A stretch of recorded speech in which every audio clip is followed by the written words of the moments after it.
છેલ્લા 2 દિવસથી સમગ્ર રાજ્યમાં ભારે વરસાદ ચાલી રહ્યો છે, ત્યારે દક્ષિણ ગુજરાતમાં પણ મેઘરાજાએ માજા મૂકી છે। સતત વરસી રહેલા વરસાદને પગલે ઉકાઈ ડેમમાં પાણીની આવક થઈ છે, ત્યારે ઉકાઈ ડેમમાંથી 2.47 લાખ ક્યુસેક પાણી તાપી નદીમાં છોડવામાં આવ્યું છે। ઉકાઈ ડેમમાંથી પાણી તાપી નદીમાં છોડવામાં આવતા તાપી નદી 2 કાંઠે વહેતી થઈ છે, જેને પગલે તાપી નદી કિનારે આવેલો રિવરફ્રન્ટ વોકવે પાણીમાં ગરકાવ થઈ ગયો છે। મહારાષ્ટ્રના સિંધુદુર્ગ જિલ્લાના એક કિલ્લામાં છત્રપતિ શિવાજી મહારાજની પ્રતિમા તૂટી પડવાનો મામલો સામે આવ્યો છે। 2 લોકો સામે એફઆઈઆર નોંધવામાં આવી છે। ફરિયાદમાં કોન્ટ્રાક્ટર અને આર્ટિસરી કંપનીના માલિક જયદીપ આપટે અને સ્ટ્રક્ચરલ કન્સલ્ટન્ટ ડોક્ટર ચેતન પાટીલ પર બેદરકારી અને કામની ખરાબ ગુણવત્તાની સાથે સાથે પ્રતિમાની આસપાસના લોકોને સંભવિત રીતે નુકસાન પહોંચાડવાનો આરોપ લગાવ્યો છે।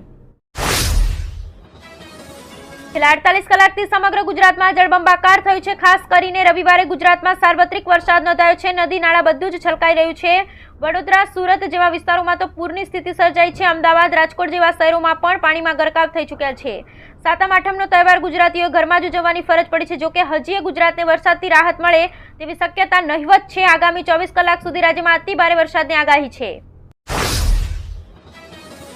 હાલ ચાલી રહેલા વરસાદને કારણે ઘણા મોટા શહેરના મોટાભાગના વિસ્તારો પાણીમાં ડૂબ્યા છે। અમદાવાદના પણ કેટલાક વિસ્તારોમાં પાણી ભરાઈ ગયું છે। ભારે વરસાદને કારણે શહેરના નદી નાળા ભરાઈ જવા પામ્યા હતા, જેના કારણે અમદાવાદ મ્યુનિસિપલ કોર્પોરેશન તરફથી અમદાવાદ નાગરિકો માટે ખૂબ અગત્યની સૂચના જાહેર કરવામાં આવી છે।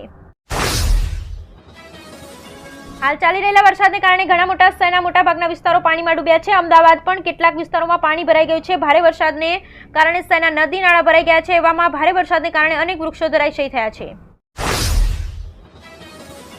ભારે વરસાદને લઈ સમગ્ર ગુજરાતમાં એલર્ટ આપવામાં આવ્યું છે। હવામાન વિભાગે 26 ઓગસ્ટથી 29 ઓગસ્ટ સુધી ભારે વરસાદની આગાહી કરી છે। આ દરમિયાન ગુજરાત જાહેર સેવા આયોગ દ્વારા એક મોટો નિર્ણય લેવામાં આવ્યો છે।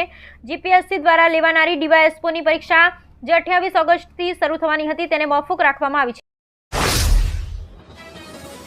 નંદ ઘેર આનંદભાઈઓ જય કનૈયા લાલ કી ગુજરાત સહિત દેશભરમાં આજે શ્રી કૃષ્ણના 5251માં જન્મોત્સવ પરંપરાગત રીતે ઉજવવામાં આવી રહ્યો છે।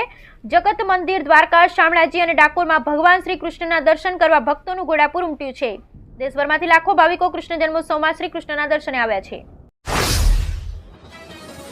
રાજકોટમાં સતત ત્રીજા દિવસે મેઘરાજાએ પોતાનું રૌદ્ર સ્વરૂપ ધારણ કરી શનિવારે મોડી રાત્રિના 3 વાગ્યાથી વરસવાનું શરૂ કરી દેતા મંગળવારની સવાર સુધી અનારાધાર વરસાદ વરસતા રાજકોટની જીવાદોરી સમાન આજી ડેમ 67 વર્ષમાં 20મી વખત ઓવરફ્લો થતા આજીએ ફરી એક વખત રાજકોટવાસીઓને રાજી કરી દીધા છે। રાજકોટમાં ગત રાતના 12 વાગ્યાથી આજે સવારે 8 વાગ્યા સુધીમાં 8 ઇંચ વરસાદ ખાબક્યો।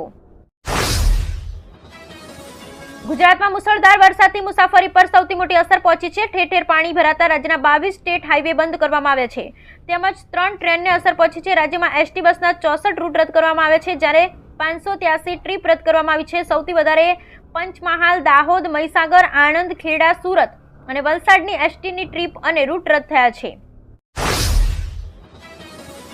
છોટાઉદેપુર જિલ્લામાં એક અઠવાડિયાથી સતત વરસાદ વરસી રહ્યો છે, જેના કારણે નદી નાળાઓ છલકાઈ ગયા છે। નદી નાળાઓના પાણી સુખી ડેમમાં આવતા આજે સુખી ડેમની સપાટી 147.15 મીટરે પહોંચી હતી।